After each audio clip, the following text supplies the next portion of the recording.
Is it time? It is time for us to do what we have been doing, and that time is every day. We'll know in a very short period of time, but it looks like it could be something that will be not good. Believe me, not good. I see issue with that. And again, hey. You're not going to be able to insult your way to the presidency. That's not going to happen. I don't know who created Pokemon Go,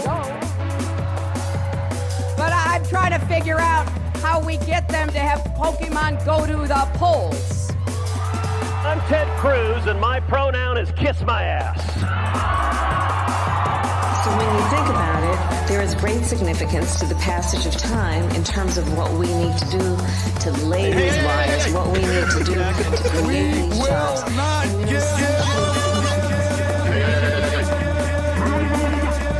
America is a nation that can be defined in a single word. I was going to foot. Not good. Believe me, not good.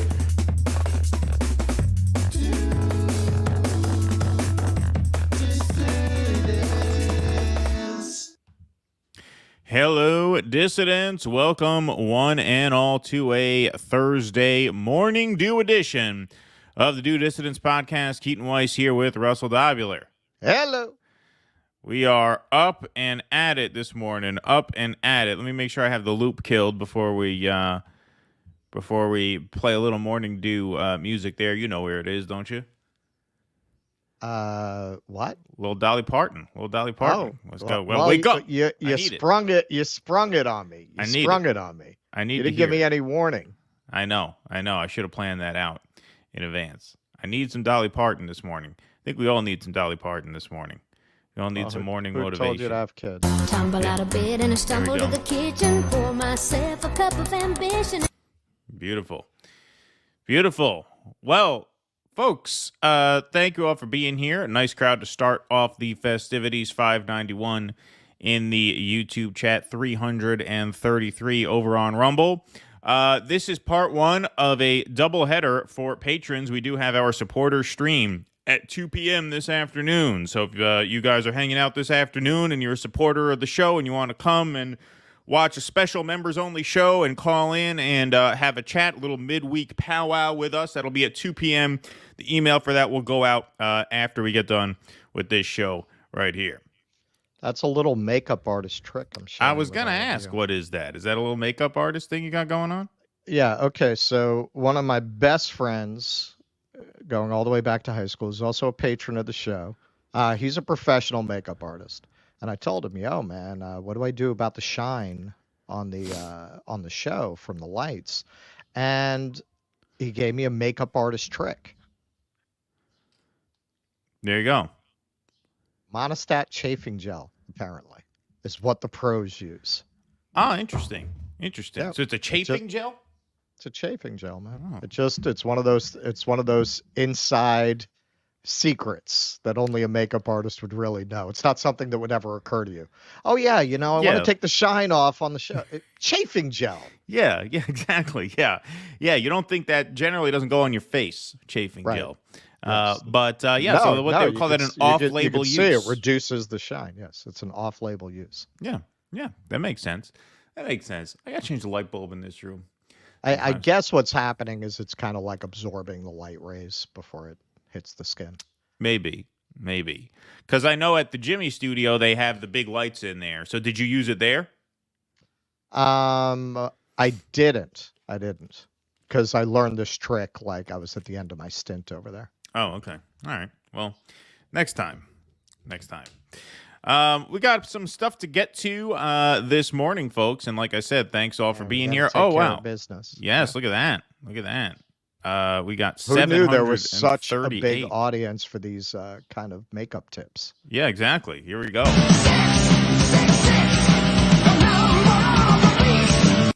763, 767. That's pretty good. That's pretty quick. Pretty quick audience file in for a morning show. So like I said, thank you guys all very much for being here. We're going to get things started with a little update from Democrat world. Dems in full-blown freak out over Biden, reports Politico, a pervasive sense of fear has settled in at the highest levels of the Democratic Party over President Joe Biden's re-election prospects, even among office holders and strategists who had previously expressed confidence about the coming battle with Donald Trump. All year, Democrats had been on a joyless and exhausting grind through the 2024 election, but now, nearly 5 months from the election, anxiety has morphed into palpable trepidation, according to more than a dozen party leaders and operatives. And the gap between what Democrats will say on TV or in print and what they'll text their friends has only grown as worries have surged about Biden's prospects. Well, that's how we know James Carville was not interviewed for this piece, because he seems to just be letting it all out on camera. He's not hiding anything. So he's not, because no one listens to him anymore. He's got nothing to lose. Exactly. That's what he's clearly frustrated about. Nobody takes him seriously anymore. Yeah. God damn it. You don't want to be that guy who is on the record saying we're doomed or the campaign's bad or Biden's making mistakes. Nobody wants to be that guy, said a Democratic operative in close touch with the White House and granted anonymity to speak freely. But Biden's stubbornly poor polling and the stakes of the election are creating the freakout, he said. This isn't, oh my God, Mitt Romney might become president. It's, oh my God, the democracy might ends. Oh my God. Literally, oh my God. Despite everything, Trump is running ahead of Biden in most battleground states. He raised far more money in April, and the landscape may only become worse for Democrats with Trump's hush money trial concluding, and another, this one involving the president's son, I guess that's Hunter, set to begin in Delaware. Cat was named Vagina. One advisor to major Democratic donors provided a running list that has been shared with funders of nearly 24 reasons why Biden could lose, ranging from immigration and high inflation to the president's age, the unpopularity of Kamala Harris, and the presence of third-party candidates like Robert F. Kennedy Jr.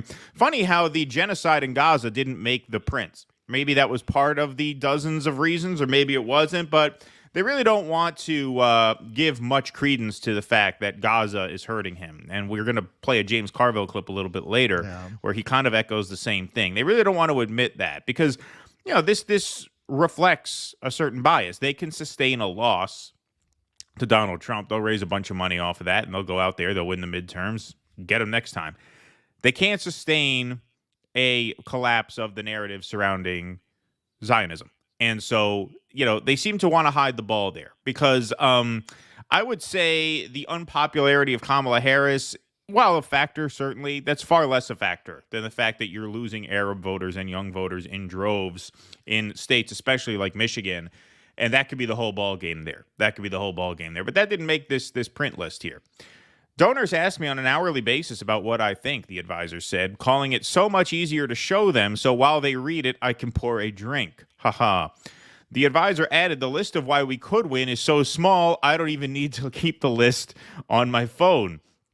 There's still a path to win this, but they don't look like a campaign that's embarking on that path right now, says Pete Giangreco, a longtime, I like that name, Pete Giangreco.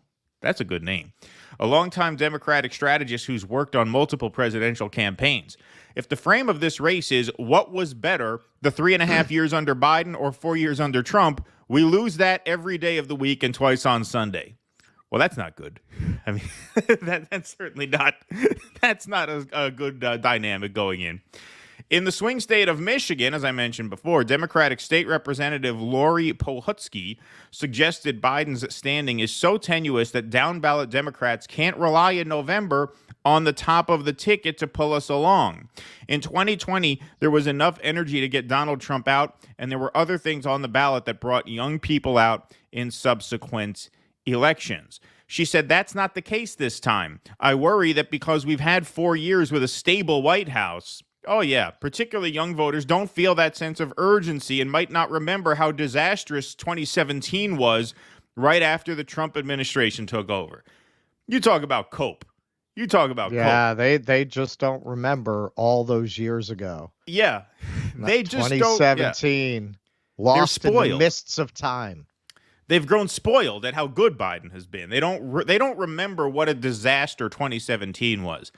I don't remember a Ukraine is... war raging in 2017. I don't remember a genocide raging in 2017. I don't remember eggs costing $8 a gallon $8 a dozen, pardon me, in 2017. Like this idea oh wow, they just don't remember how horrible they had it in 2017 compared to how stable the White House is right now. I mean, you talk about having your head up your ass. Yeah, I have to look into this. Somebody on YouTube dropped a clip of Stephanie Rule saying the voters need to learn economics because they don't understand how good it is. Yeah, McDonald's. Not that I stand by everything I said in the Lizzo segment. Not that I'm suggesting anyone go eat McDonald's. But McDonald's is up 40% since 2019. 40 fucking percent. So hey, as our illustrious former once and future president might say, that's the ball game. That's the ball game. Yep. They can't afford anything. And even crazy ranting Carville in his meandering way actually hits on, all of the money is with the boomers. Of course, the young people are frustrated. Frankly, I would love to say, on principle, they're really upset about Gaza. If the economy were great, would they be this upset about Gaza? Probably not, based on my experience. It's the combination. It's a combination of no opportunity and horrific genocide together. Well, that creates the full picture of just an imperial power on the way out, for sure. Right. For sure. And I think more people will vote based on inflation than on Israel-Gaza. Sure. But I do think, especially in a place like Michigan, which I'll show you in a minute, that's really where this race is going to come down to, it looks like, I think. Trump, meanwhile, has already started his incursion into safe blue states. His campaign's psychological warfare in New York, California, and New Jersey. By psychological warfare, you mean campaigning? Is that what you mean? He's committing psychological warfare in New York. You mean having a rally in the Bronx? That's psychological warfare. Where House districts will determine control of Congress's lower chamber is spiking Democrats' already elevated blood pressure. New York Democrats... Okay, to be fair, you know what they mean by that, though. What's that? That he's going into these safe blue states and psyching out the Democrats. Like, I don't think that's a bad faith use of that term. All right. I mean, I guess I buy that. Well, it's not just psyching them out. It's like, look, I mean, there was a poll here. I think I included that in the slideshow. There was a poll here that had him down 9 in New York as opposed to down 23 last time. Right. So, I mean, yeah, you could say that's psyching them out, but even if we don't do proportional electoral votes. Of course, but what I'm saying is, even if he can't win New York, if he can make it close enough to force the Democrats to spend money there, which according to this article he is, then that has an effect, because in a zero-sum world, that's money they can't spend in Michigan, right? Hence psychological warfare. Yeah. New York Democrats need to wake up, said Manhattan Borough President Mark Levine. The number of people in New York, including people of color that I come across, who are saying positive things about Trump is alarming. They must have watched your piece there. Welcome. Your Braga piece. Welcome. Hey, I have always said that. When I went out in 2016 campaigning for Bernie in Harlem, it was much more common for me to have young black men in particular tell me they were voting for Trump than to say they supported Hillary. Right. Yep. I believe that. Biden's weaker numbers bear that out. A Siena College poll released Wednesday showed Biden leading Trump in New York by only 9 points, 47-38 among registered voters. 4 years ago, Biden won the state by 23 points. The president is underwater with every demographic delineated in the poll other than black voters. 53% of Latinos and 54% of whites reported having an unfavorable opinion of him. That's in New York, by the way. To that end, Biden released TV and radio ads in the Empire State on Thursday ahead of Trump's campaign rally in the Bronx. So, by shrinking those margins in New York, he's forcing the Democrats to run ads here. We in New York, we have people watching the show from, all over the country. Some of you guys who if you live in Pennsylvania, if you live in Michigan, if you live in Arizona, campaign season is plastered with wall-to-wall TV ads. We get very few of those in New York because it's a blue state. So at the presidential level, you see almost none of that. Only in local races for primaries. Yes. And we saw a little bit with Hochul versus Zeldin last year, since that was surprisingly close. I think she won it by about 5 or 6 points. But generally, at the presidential level, you see almost nothing. That might be different this year. But remember in the Braga coverage, in the full coverage, where I had the Bruce Q. Wayne guy, he said Zeldin won. So what is this? Is this the default MAGA posture now? Like, if you lose, it was rigged? Yeah, you just say you didn't. Right. It was just you always won. It's impossible that Republicans or candidates that you support lose. They never lose. It's impossible that a Republican lost New York. Republicans never lose the governorship of New York. Exactly. That seems to be the go-to. That seems to be a go-to. But I do want to show this because we haven't nerded out like this in a very long time. But I do want to show you why, because, the general consensus now is that Trump goes in the favorite. And I agree he's the favorite, but we've both said you can't really call it. You can't really call it at this point. And here's why. Obviously, the Roe factor is still a big question mark. The Republicans have not been able to answer that. But for all the bitching that Democrats do about the Electoral College, I want to show you guys just how stacked in their favor the Electoral College is. So here's the electoral map as it currently stands. Obviously, the pink and red are shaded Republican. The light blue and dark blue are shaded Democrat. So as it stands now, if the election were held today, conventional wisdom says Democrats would be at 226, Republicans at 235. Okay. So Trump is winning big in Georgia, so let's put that in his column. He's winning pretty big in Arizona. Let's put that in his column.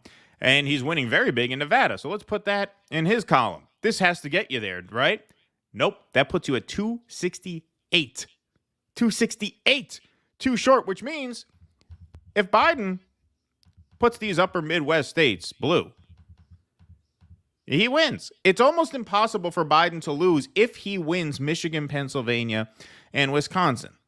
The only state that could surprise you there is probably Minnesota. I guess that could go red. New Hampshire, maybe, but those are still considered pretty unlikely to go red.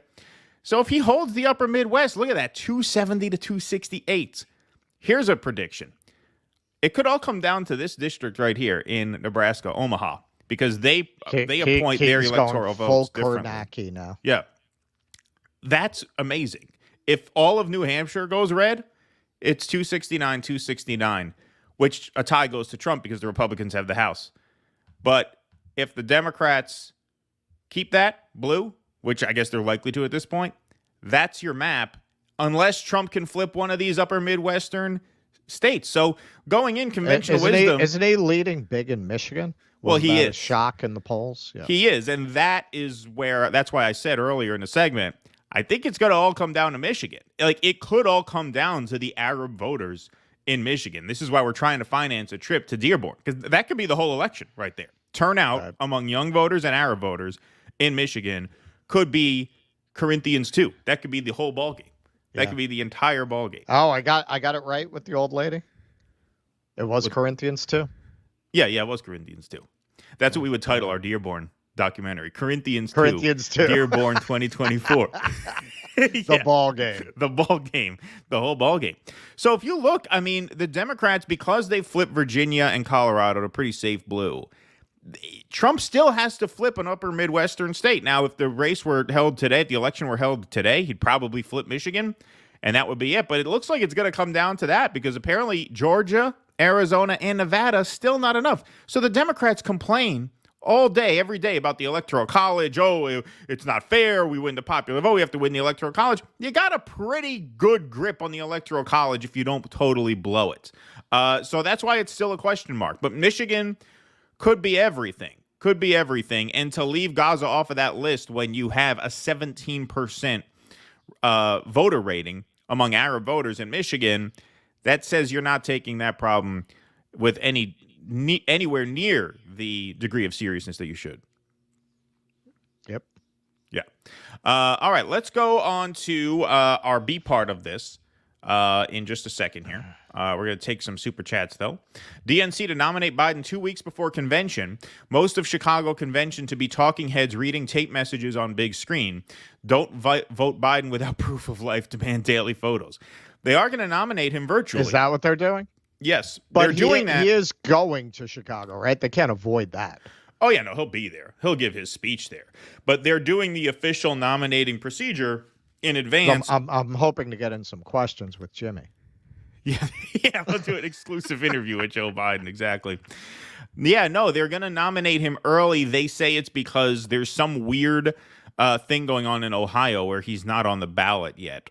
And the state legislature is stalling to get him on the ballot. The Republican governor wants him on the ballot.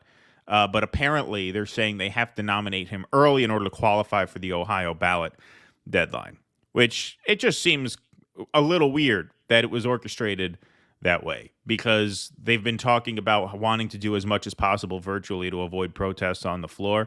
I mean, if you're a delegate, if you're an uncommitted delegate, you have a seat on the floor of the convention. Now, like we said, it would not surprise me, DNC being the private corporation that it is and boasts that it is whenever they get called on their bullshit, would not shock me if they find a way to not seat those delegates. I mean, you wonder how, but who knows? They'll do whatever, because their voters will accept anything they do. They'll accept anything. So who saw that coming in Iowa? We're a private club. We can do whatever we want. Power. That's not an exact quote, but that's what they said in court when they got sued by Bernie voters. Yes. If we wanted to decide the nominee in a back room with cigars like the old days, we could do that. That's what they said. Yeah. Well, if you remember, in Iowa 2020, we went into that thinking, all right, we got this. They can't possibly screw us out of this. What happens that night? No votes. The app broke. The app that counts the votes broke. Yep. We don't have votes. Yep. Like, who'd have saw that come? Like, you never know what trick they have up their sleeve. They're always 10 steps out in front of where you think they are. Well, and again, they can do that because Maddow says it. Their voters do it. Right. Why do they need to play by any kind of rules? Exactly. It's not like Republicans. They might freaking burn the place down. Right. Exactly. They don't have to worry about that. Maddow said there was something wrong with the app. It was the app. It's a conspiracy theory. All these conspiracy theories. There's something wrong with the app. It happens all the time. Yeah. Derek P., thanks for the super sticker. Appreciate that. Double DD today. Nice to see you on my 53rd birthday. Thanks, guys. Oh, happy birthday. Thank you, Janice. Happy birthday. Happy birthday. We need a happy birthday sound drop to add to the board so that when the chat says we got a birthday there, we can hit it. But thank you for that. Duopoly equals democracy with World War III characteristics, says James Van Der Zanden. Thank you, James. Appreciate that. Yes, indeed. His Highness was wondering if you'd like to hear my tale from the deep, dark depths of evil socialized medicine here in Soviet Canada-stan during the supporter stream today. Might help any who have questions in the U.S. Yeah, feel free to call in. That's what it's there for. That would be good. Yeah. Feel free. I have it. I can't. I keep saying I have that Canada article half finished that I never finished, but hopefully we will be able to finish it soon because Jake is going to be picking up some of what we do. Yes, Skinhead Jake, as he likes to be called. Yeah, he's going to be picking it up. We are expanding Jake's role in the operation here. Nujoma just rejoined. You Jew boys are the best. Thank you. Join Substack. Appreciate that. Thank you very much. Thank you. Just in time for the supporter stream today, so I hope you could tune in this afternoon. 687 now on Rumble. Left hand up.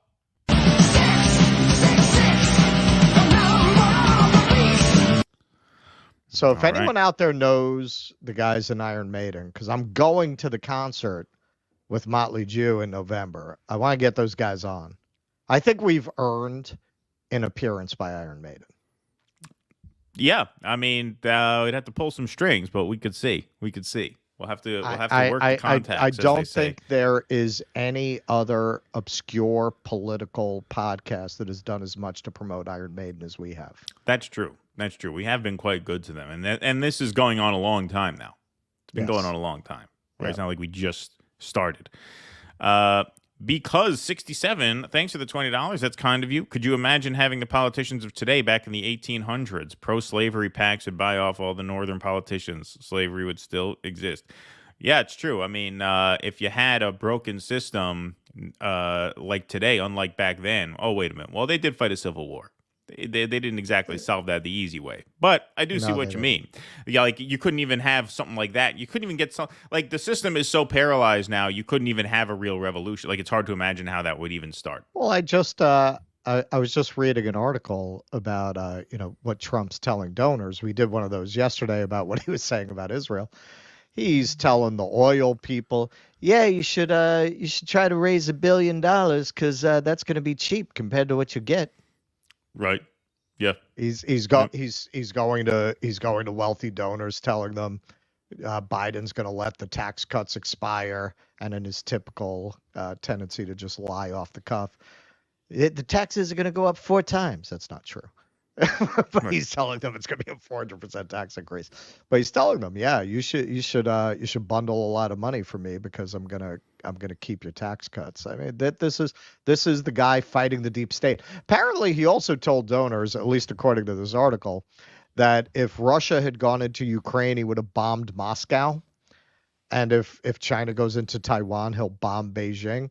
Now, this is Trump. That doesn't mean he'll do it. But this is your fighter against deep state. This is your anti-war candidate. That's pretty hostile, yeah. When did he say that? To donors. Wow. That's news. Again, I mean, to be fair, Trump just says whatever the fuck is top of mind that he thinks is going to play to the room. So I'm not saying, yeah, Trump would bomb Moscow. I very much doubt Trump would actually bomb Moscow in that situation. But really what this reveals is he's a clown. He's a fucking clown. He doesn't have like a principle. He doesn't have an ethos. And what's really dangerous about him is he is very easily swayed by whoever's around him because he's just playing a character. He doesn't actually have any convictions. Right. Yeah, no, absolutely. Absolutely. Kind of believes the last thing you heard. That's what a lot of people have said about him. All right. So this is sort of a B segment to our Democrat freakout. James Carville, not too shy about Biden's prospects in 2024. He's been putting out a string of videos. This is apparently on the Politicon YouTube channel. Apparently that's where these originate from because he's just kind of surfaced on social media. But I traced this back to the source. So here he is. Pretty confused. This guy's having a hard time of things lately because he starts talking a little bit of sense and then he kind of loses it again. So next year, the Trump tax cuts are coming to be renewed because they want 10-year budget projections or some bullshit. This is all bullshit they don't even tell you about. We're not going to do it on incomes over $400,000 a year.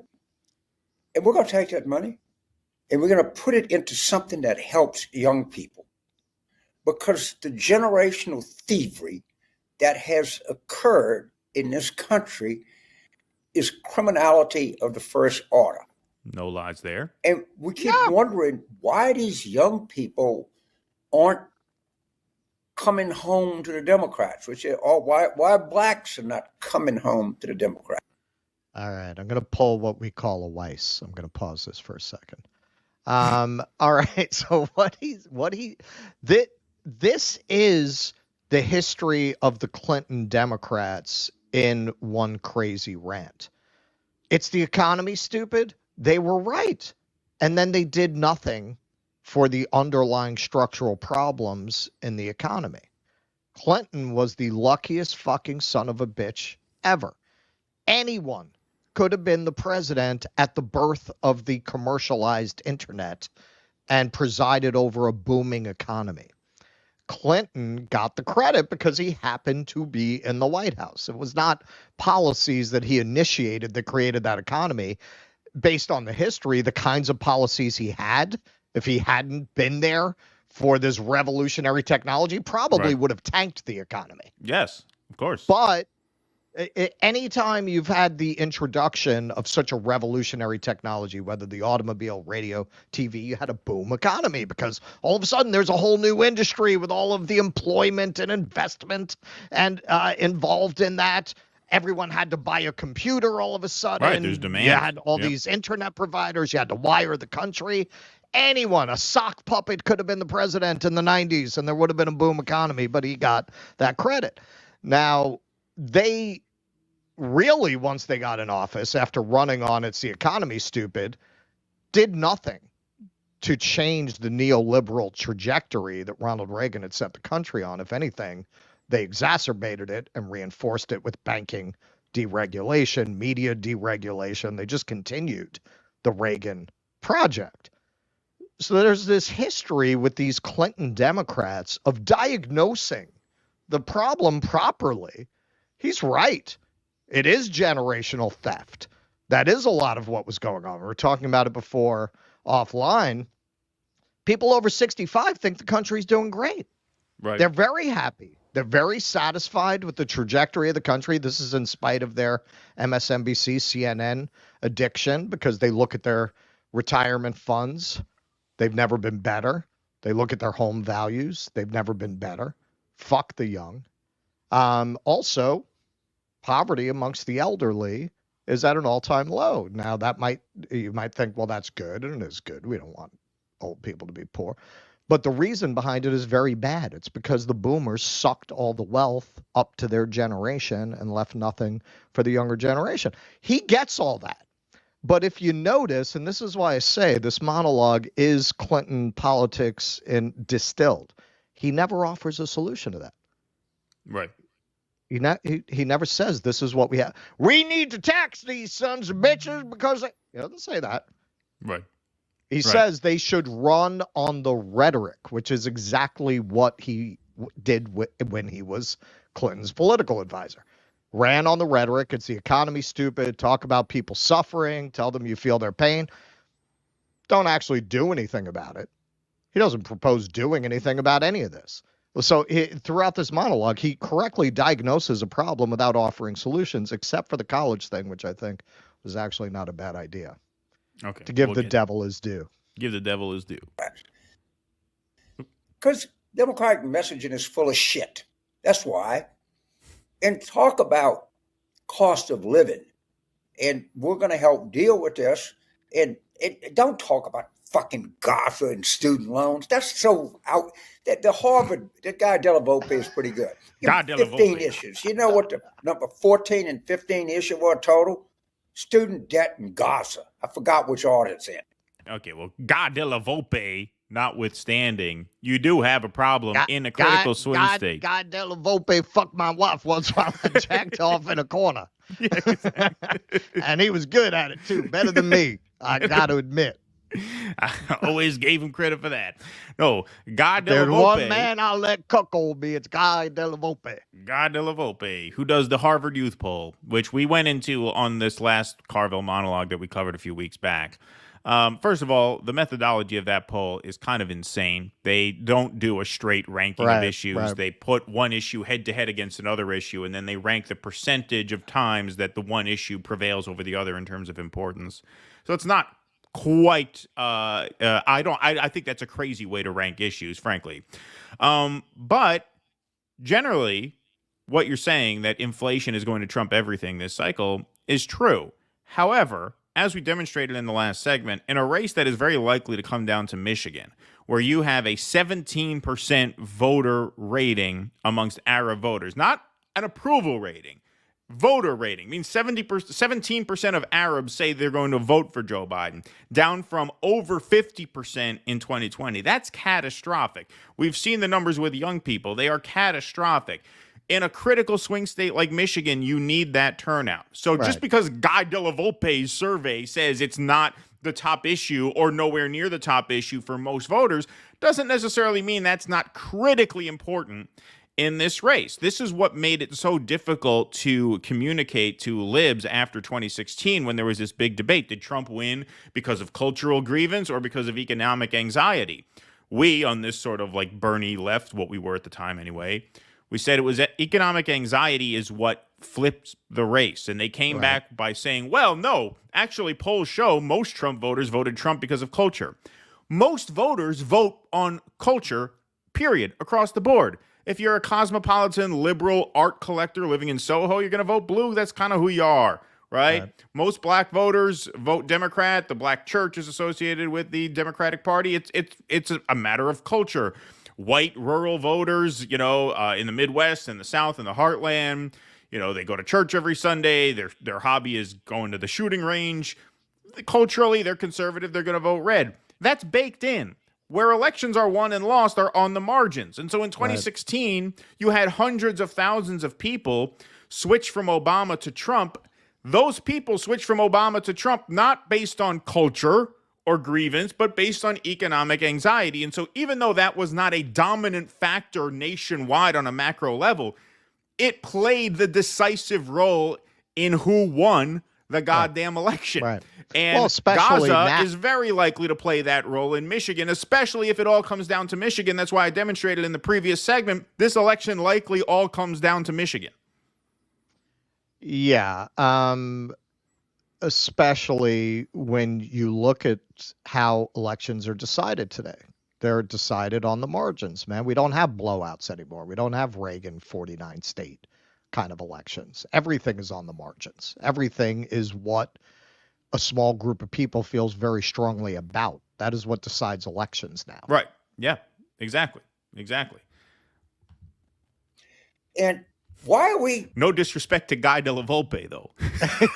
Yeah, I don't mean any disrespect to Guy Della Volpe. What total? Student debt in Gaza. I forgot which order it's in. And why are we forgiving student loans for people that go to Harvard, which, according to Scott Galloway, quite accurately, is nothing but a hedge fund that has classrooms? Well, they got a $52 billion fucking surplus. Why are taxpayers going to bail these people out? Why don't you come out for a proposal to tax every university endowment over $5 billion and use that money to give their former students relief? That's a good idea. That is you want to get people behind student loan forgiveness? Propose that. That is actually a good pitch. But that is student loan forgiveness, what he's saying. He says, we don't want to forgive loans. We want to tax the university endowments and then relieve the debt. That's student loan give forgiveness. Them student loan forgiveness. Yeah. First he's, people don't want to bail them out, but this is how you bail them out. Yeah, right, exactly. But exactly. It's really not a bad idea because it offsets the class resentment argument, which honestly is a bullshit argument. Most of the people who would be getting this relief are going to be people whose parents were too poor to pay the tuition, who went to fucking state schools. It's not mostly going to be Harvard graduates getting that relief. Yeah, and who are still too poor to pay down the debt themselves. Right? Because people who could pay off the debt are making enough money to the point where they paid off the debt. So, no, this would be a student bailout for middle class and working class students with, unmanageable debt. But I've always said, from day one, you know how I feel about these for-profit universities. I think they should be converted into public housing. But yeah, of course, student loan forgiveness should fall to it. Should happen on the backs of the universities to whatever extent possible. Like they should have to go without that money. The government shouldn't just bail them out and say, okay, now the students don't have to pay. No, the university should lose money. Absolutely. This is the argument against student loan forgiveness that I consider valid and have throughout the debate is it doesn't actually solve anything. Right. It's a very temporary solution to a long-term problem. You're not addressing the problem. You're going to have the same problem in a few years. Oh, sure. Yeah. Yep. To give their former students relief. Or the Harvard Board of Overseers or whatever the fuck they call it. Harvard Corporation, whatever like that. And any serious people. And my niece, came home from Princeton, and all the young people there are mad about Gaza and shit. And all of that crap you hear on TV and all that crap you read in the newspaper. Yeah, well, I think you're underselling that a little bit. I think you're underestimating that a bit because, like I said, the elections are won and lost on the margins. Just because an issue ranks close to the bottom does not mean it's not important. And, this guy's been doing this long enough where one glance at the Electoral College map should tell you that Michigan is likely to be the whole ballgame. It's certainly a must-win for Biden. Biden really can't win without it. And so, that is an issue that you need to pay some more mind to. And look, on the economic anxiety question, like you said, it's a very Clintonian point he's making, which is, it's the economy stupid, but what do we have to say about it? Well, really nothing. And, I feel your pain. Exactly. They never really had anything to say about it. They just, as you mentioned, they got very lucky. Where that rhetoric happened to be flying out of their mouths at a time when, as you said, there was this giant demand bubble to the point where, anybody could have presided over prosperous economic times in the 90s. Yeah, Jerry Seinfeld was funny in the 90s. Yeah, exactly. He's very much, it's the old saying, generals are always fighting the last war. His vision of politics is very 90s. Right. He doesn't care about those fringe issues because he's still living in an America where if you hit the right broad overall themes, you can overwhelm the dissonance by hitting that. And we don't live in that country anymore. The country is much more divided than the one in which he was a successful political consultant. Yes, indeed. Cool Blue, thanks for the $4.99. The map could go beyond flipping the swing states. One must now consider Trump possibly flipping Minnesota, not carried by a Republican since 1972 Nixon. No, that's absolutely possible. Minnesota was very close in 2016, less so in 2020. So it's certainly possible. Minnesota and New Hampshire are those couple of wild cards there. Even Virginia is a possibility. I don't think that's totally out of reach for Trump, given Biden's weaknesses. But I'm just saying, based on the map today, according to the aggregate of polls, you have to say that unless Trump flips one of those three, Michigan, Pennsylvania, Wisconsin, Biden's likely to win unless Trump flips one of those three. Now, if the election were held today, he certainly would flip one of those three. Michigan would go red if the people voted right now. Right. So that's why he's the favorite. I'm not saying he's not the favorite. I'm saying you can't really call it a done deal given that electoral map. I will say this about the Braga rally. Politics and war are often won or lost on morale. And those people have morale. They are motivated. Democrats are not. Yep. And that is a big, big advantage in an election. Yeah, no, there's no doubt about that. No doubt about that. The enthusiasm no one is gap is very excited wide. about Joe Biden. No. I wouldn't be surprised as back from the road if Biden's team don't even really want to win. Who wants to be holding the bag when the country finishes falling apart? Well, look, I mean, the Democrats raise a ton of money when Trump is in office, I mean, sure. They'll be all right either way. Yeah. I get near daily D-party texts like spam. Russell gets a couple of those. Well, now I get the Trump text too because I signed up for a ticket to Braga. Yeah, I did too at the New Hampshire rally. I get texts from him quite a bit. Cool Blue, for a long time, the presidency ran through top 10 populous states, Ohio and Florida. Yes, they have become replaced likewise by top 10 states, Pennsylvania, Michigan. Yeah, absolutely. Who thought you'd go into an election where Ohio, North Carolina, and Florida are done deals? They're not even in the conversation anymore. Those used to be the big three, especially Ohio and Florida. Now those are deep red states. Right. Yep. Kerry Scott, when you have 3344 views, you can use 3344 by Steve Wick. I wrote the lyrics. You have permission to use any of Steve Wick's songs. Thank you, Kerry. Appreciate that. That might be a little ambitious. Why don't you write a song called 1122, 1122? Then that'd be easy. We would hit that every time. Not going. We don't usually hit that. That's rare. That's up there. We'll hit a combined. We'll get a combined audience, but not on YouTube. Not just on one. Right. The oligarchs are deviously sheep-herding Americans to vote for Trump by demanding the Dems not fulfill one campaign promise, guaranteeing that American people have no choice but to vote for Trump. Thank you, Pete Sweet. Thanks for being a member. Jojo in 3D. Good morning, my dudes. Good morning to you, sir. Thank you very much. Chris H. says, Russell, I was in Tilburg, NL. Where's that? On Tuesday night and saw Bruce Dickinson live. Was a great concert. He did songs from his solo albums, nothing from Iron Maiden. Concert was 2 hours. Listen to his most recent solo album, The Mandrake Project. All right, so his voice isn't... That was one thing I was worried about because a lot of times these older guys who sang in that style do it untrained. Oh, yeah. So when they get older, they sound like the fucking drunk at the end of the bar who just smoked 2 packs of Luckies. Yeah, not good. Believe me, not good. But not good. According to that super chatter, he still's got it. So thank you for the donation there. Back from the road, the boomers didn't suck up the wealth the oligarchy did. Every generation should be as comfortable as the boomers. That should be the baseline. Yeah, that's. I mean, who dominates the oligarchy? Well, that's the thing. Yeah, I agree with you in the sense that, the average boomer is not a wealth hoarder compared to, when you take a macro view of things. But they did get theirs.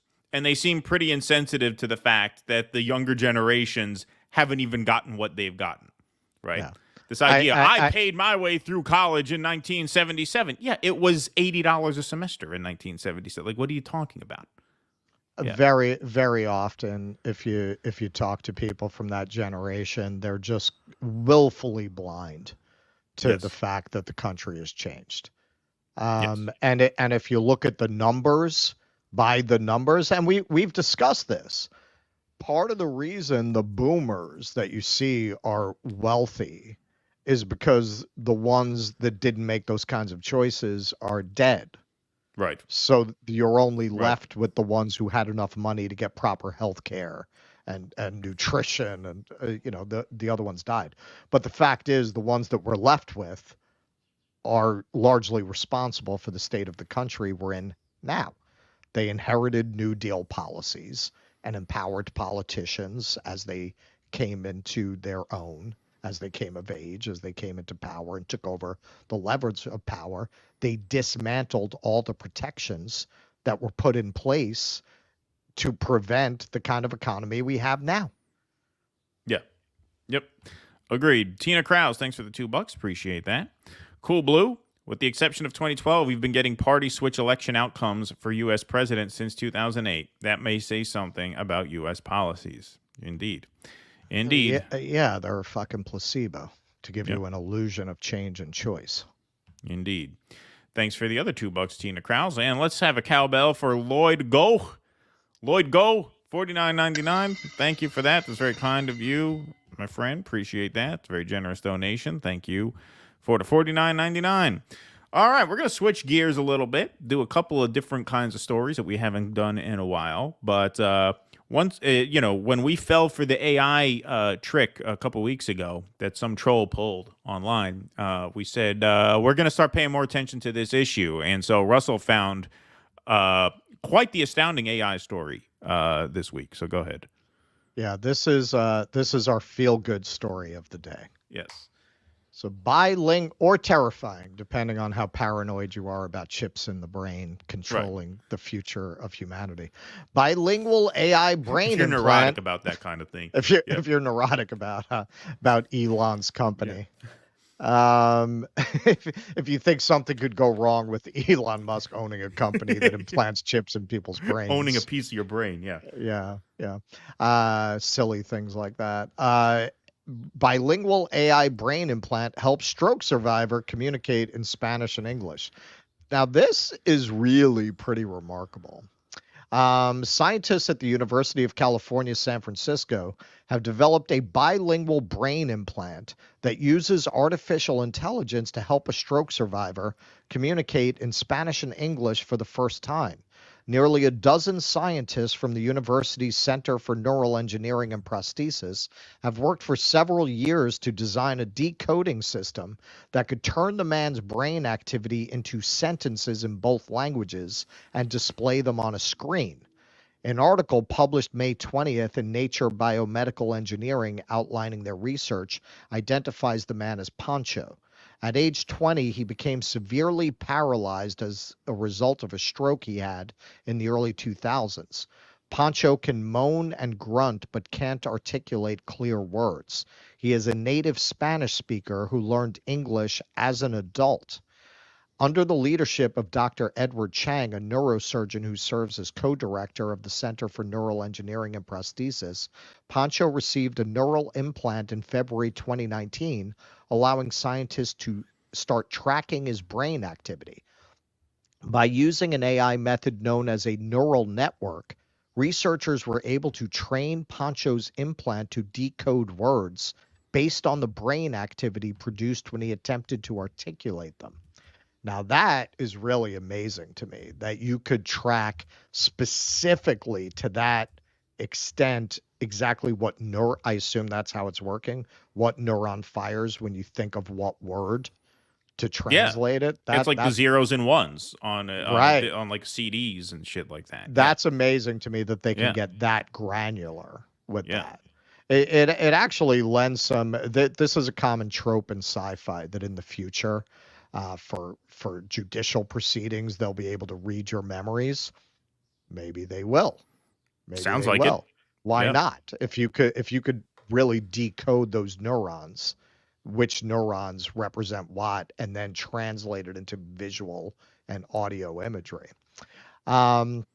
This AI training method basically allows the brain implant, known scientifically as a brain-computer interface device, to process data in a way that is somewhat similar to the human brain.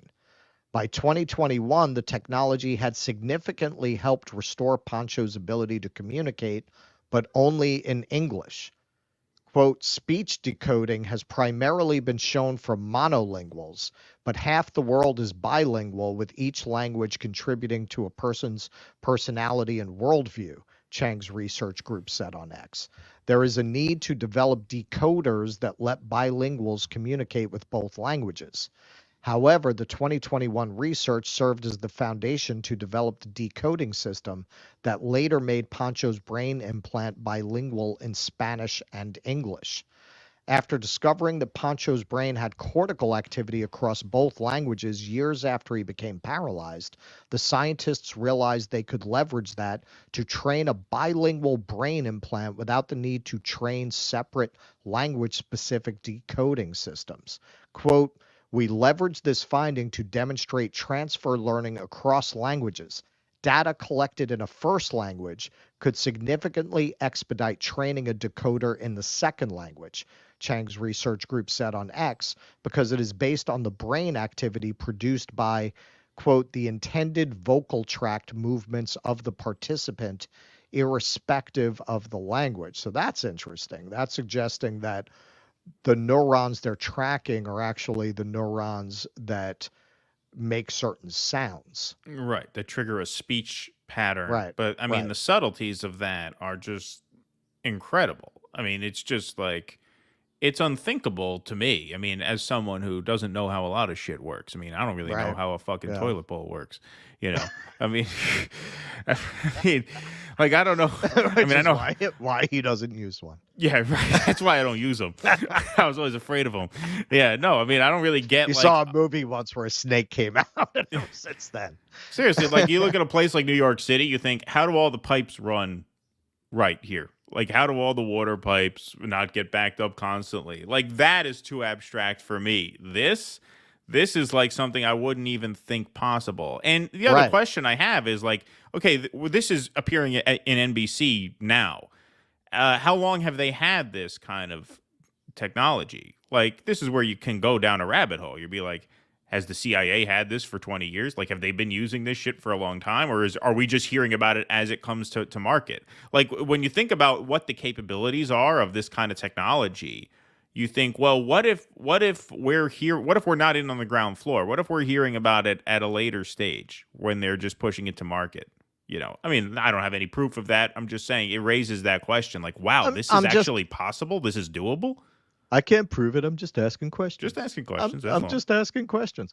Well, what's really interesting about this, and I think the $1 million question, literally, could you eventually do this in reverse, which is really the dream or the nightmare, depending on who you're asking, of putting the chip in and it telling you how to speak Spanish without you ever having learned it?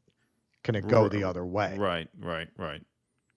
I mean, that's really what these Neuralink things are aimed at. Like, first, the applications are going to be things like this, trying to cure paralysis, stroke victims, brain damage.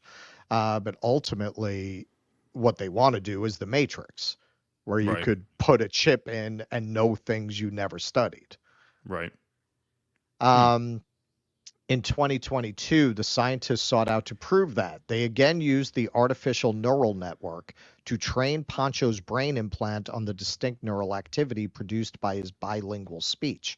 According to their findings, Pancho was able to use the bilingual decoding system powering his brain implant to participate in a conversation switching between both languages on the basis of preference. The study ultimately shows the feasibility of a bilingual speech neuroprosthesis or bilingual brain implant and provides a glimpse into how this type of technology has the potential to restore more natural communication among bilingual speakers with paralysis, according to the May 20th article. So there's a feel-good thing with some ominous overtones.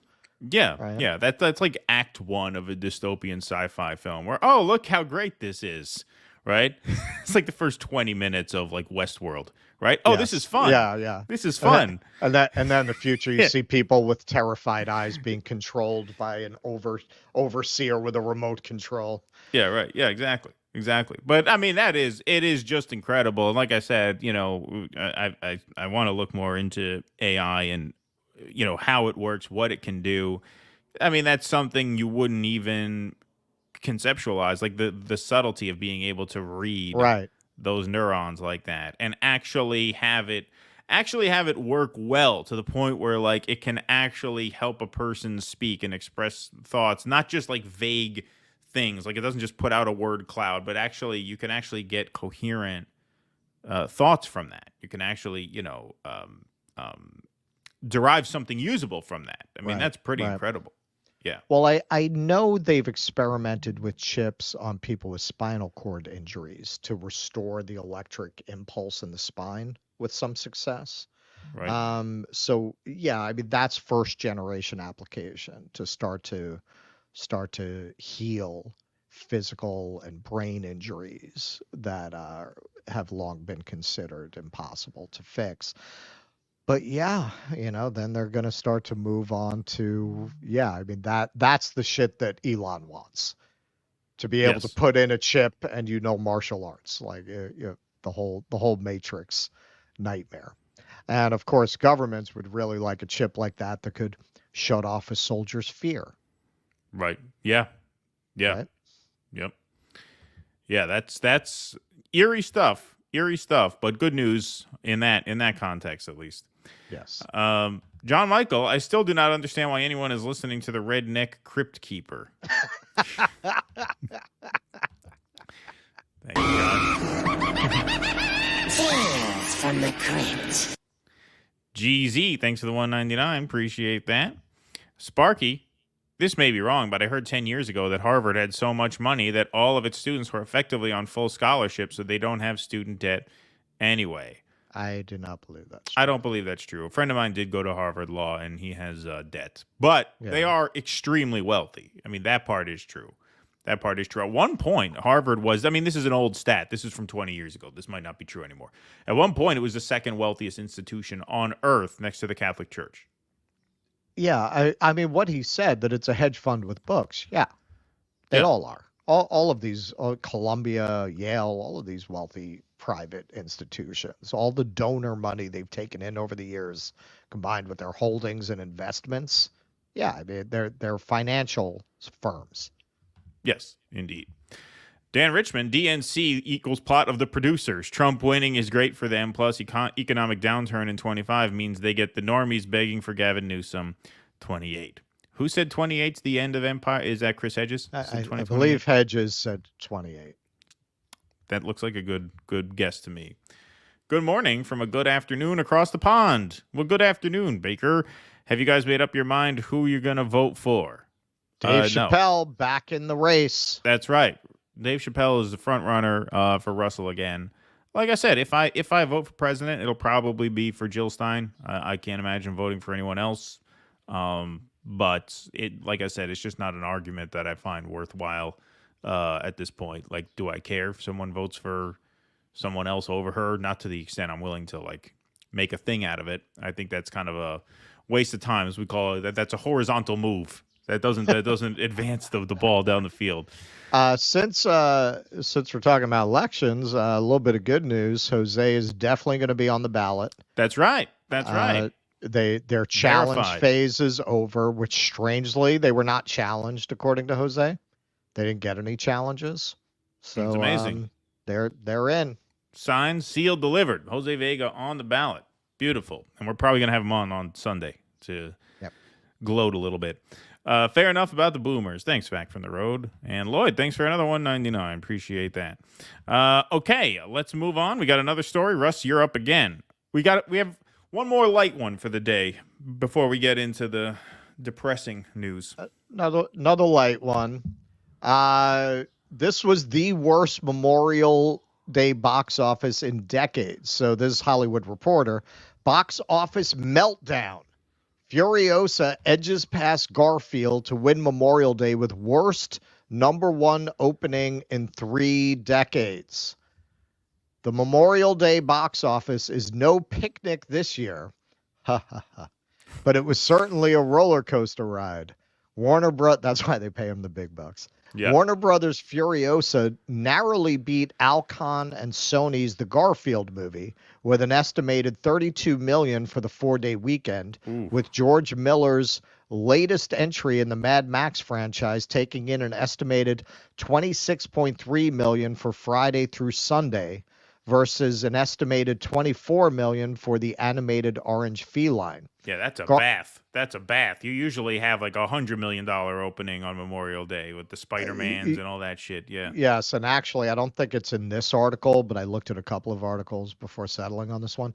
I'm pretty sure what I read was there has not been a movie that broke $100 million in its opening weekend the entire year. Even Kingdom of the Planet of the Apes, which they're considering a success, it's just broke even with its production budget now, right? And they're calling that a success. So the standard for success, the bar has been greatly lowered, but we'll get into it. Garfield on Sunday claimed victory over Furiosa with an estimated 4-day holiday gross of $31.9 million.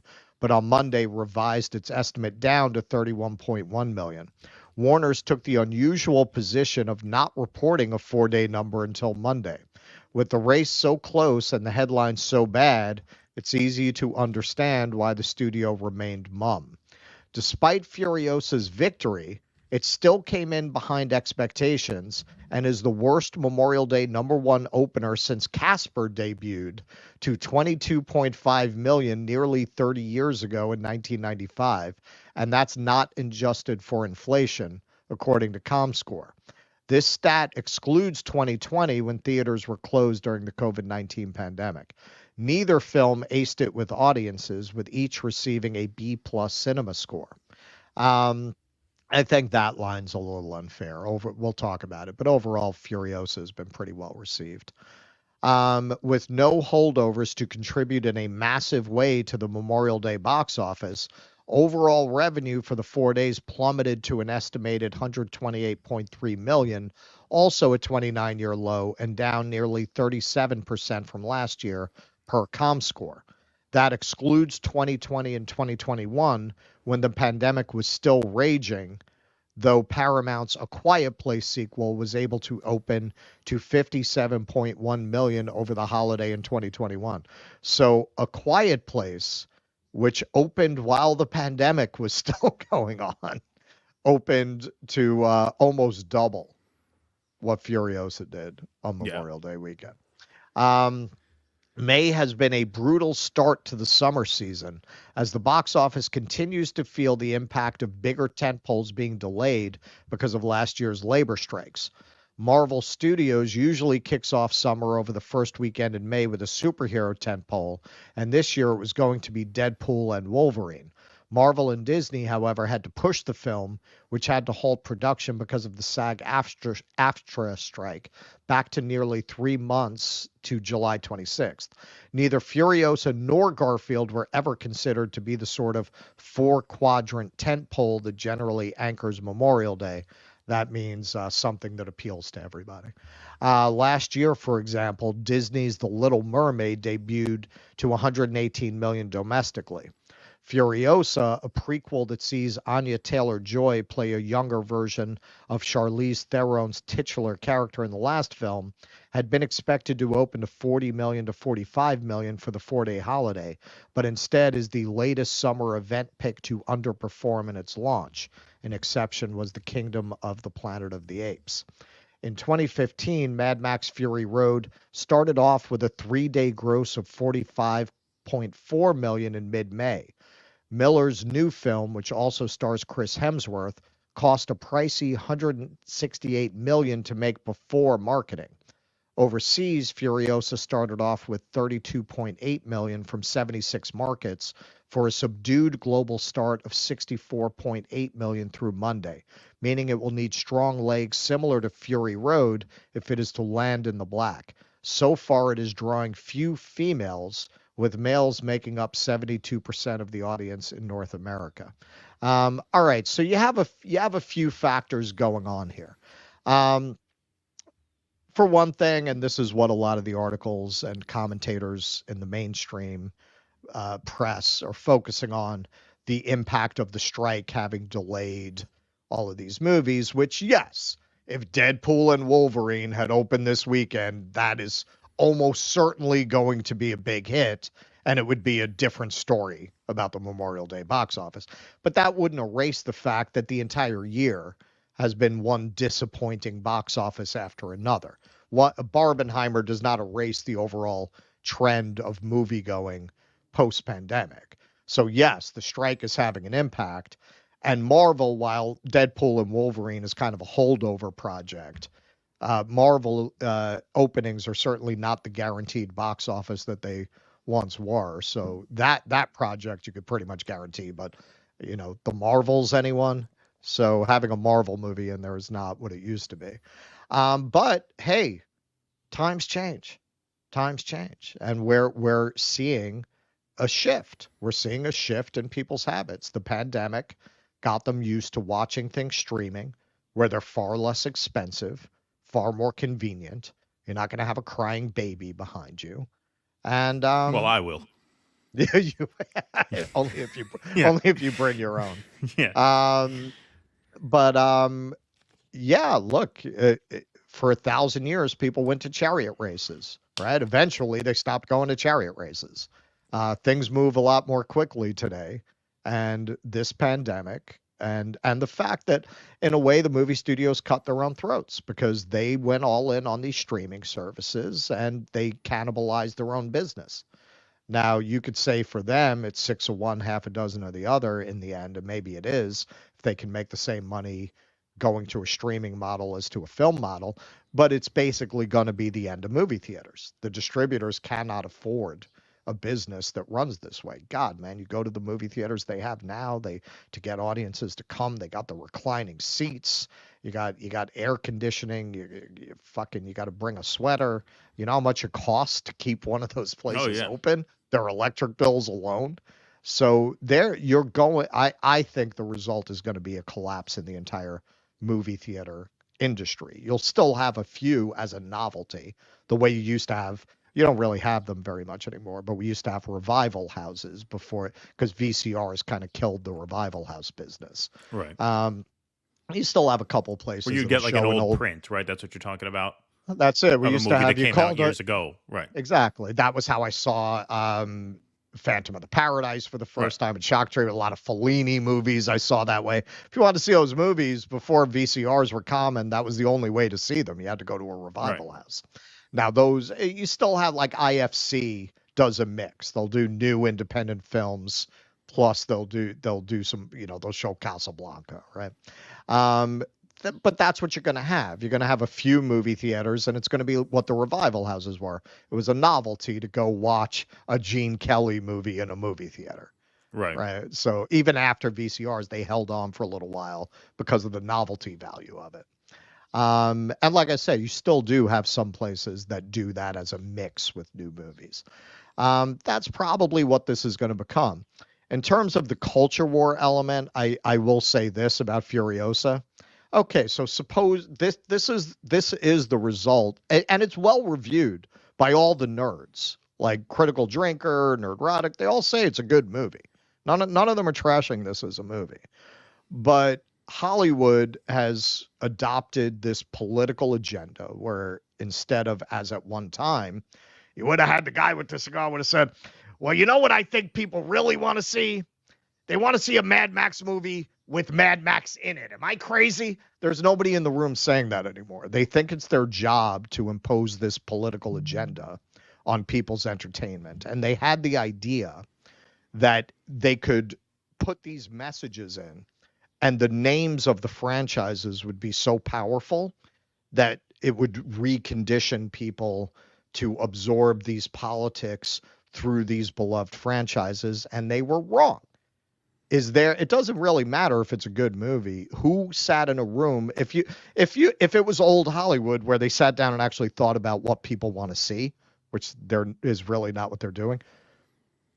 Why would you pitch a Mad Max movie without Mad Max built around a character that nobody knows or really cares about from a movie that frankly didn't do that well in the first place?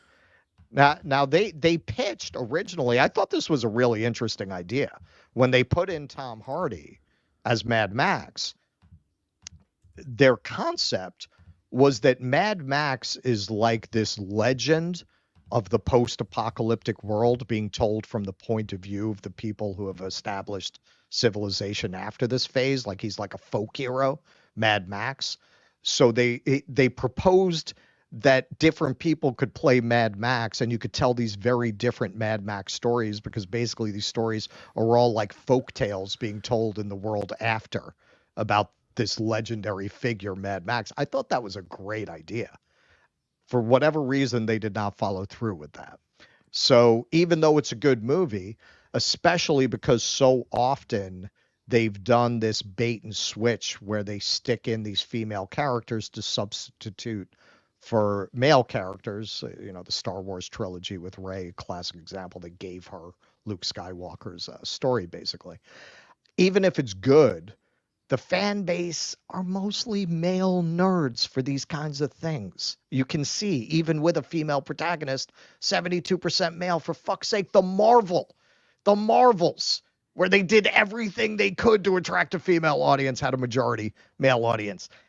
That's the audience for the fucking genre. And even if it's good, they're not even going to give it a chance because they've been burned so badly by movies that want to preach at them and lecture them that just hearing, they made a female protagonist in a Mad Max movie and Mad Max not in it. Even if it's good, they're not even going to give it a chance to find out if it's good.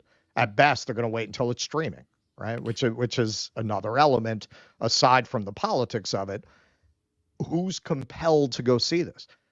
Listen, anti-Semitic psycho that he might be. You want a hit Mad Max movie? Bring back Mel Gibson as the aged Mad Max still living out in the wasteland. You're going to have an enormous hit. I mean, the anti-Semites alone are going to give you $100 million opening. Yeah, exactly. It's funny. With the Mad Max thing, they seem to have been a victim of reading their own press a little too much. Because, like, that movie, Fury Road, that was, what, 7 or 8 years ago at this point. That was a beloved movie by cinephiles. Like, movie lovers love that movie. And because people who had grown up with Mad Max, like me, it was a lot of fun to go back to that world. Well, it was also just very well done. You had the practical in-camera visual effects and the practical stunts. Like, it was superbly made. I didn't find the movie particularly compelling. Like, I appreciated the craft involved, but I didn't love it, and I think a lot of people who really were attached to that film were, like, real movie enthusiasts, to the point where, like, how in our space certain politicians get these very, devout online followings, and then when ordinary people go vote, we're like, what happened? I thought they were going to do so much better. Kind of like this. Like, Mad Max was very popular amongst a certain niche audience. Right. But to put $168 million into a prequel without the main character and then open it on a big holiday thinking it's going to do that kind of numbers, it just wasn't to be. Right. It was. That's what's really remarkable about this to me. And it really does speak to how Hollywood has gotten out of touch with the idea that they need to actually pay some mind to what people want to see. Right. If you were in a room, just us, we're not professional Hollywood executives, and somebody pitched me, okay, so we're going to do Mad Max, but without Mad Max, built around the prequel story of the female character from Fury Road, which didn't do incredible numbers. Right. Who thought putting $168 million into that was a good idea? It's amazing that got greenlit. I think it's because that movie got all those Oscar wins. It won a lot of technical awards. Like, there was a lot of fanfare around that movie long after the box office haul was in, to the point where people, I think, thought it was more this cultural thing than it actually was. That'd be my guess. Maybe, but it's in keeping with the overall trend where Hollywood has taken the attitude that they can dictate taste instead of following it. Right, sure. Sparky, rampant Peter Pan syndrome among boomers, coupled with farming out parenting to daycare, led not only to finances, but cultural and other informal education not being passed to the next generation. Yeah, I also think, rich people started hoarding a lot of money. I think I'm not saying you're wrong. I'm just saying I think that other factor is huge. I know Kung Fu, The Matrix. I mean, when my dad went to City College, he paid his way through City College and rented a 1-bedroom apartment on the Upper West Side, driving a cab part-time. He was able to live on his own, in his own apartment, pay his way through college, and make enough money driving a cab part-time to, live not a luxurious life. The apartment was a shoebox, but he could live on that, with money to buy food and shit left over. You couldn't do that. There's no story like that nowadays. You can't live on your own and pay your way through school on a part-time income anywhere. Or even a full-time income. You really can't do it. That's why people take out loans, because you need to work and use the student loans to pay off, overall cost of living. Yeah. Yeah, I can't remember the exact number, but if you ever watch the old Jack Lemmon movie, The Apartment from 1960, I think it is, he lives on the Upper West Side. He says something like, he talks about his expensive $50 a month rent on the Upper West Side. Yep. No, the Upper West Side was working class for a while. Yeah. Yep. It was late. My first girlfriend's grandmother lived in an apartment there with a sunken living room and a full kitchen and 2 bedrooms. That today would be an apartment that would go for like $10,000 a month. Oh yeah, and I'm sure she was paying like a few hundred a month and had been there since the 50s. Right. Yeah. No, that's luxury living now. I know Kung Fu. Matrix. Thank you, Eric Husso.